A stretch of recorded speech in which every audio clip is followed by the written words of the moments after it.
الشاعر الأسطورة شاعر الدنيا اكتشف هو وكالة ادعس وامش. ادعس وامش، استمر في النجاح، لا تلتفت الحساد، ادعس وامش. يقول: وإذا أتتك مذمتي من ناقص فهي الشهادة لي بأني كامل. إذا كثر حسادك فأنت في العلو، في الرفعة، في السماء. ادعس وامش. يقول: إني وإن لم تحاسدي فما أنكر أني عقوبة لهم. الله من عقوبة.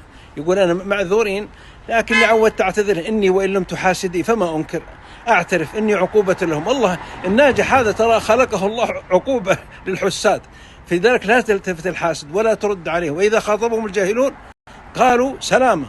فاصفح الصفح الجميل، واصل النجاح، واصل الريادة. ادعس وامش، توكل على الله وابشر بالسعاد، أنت في علو.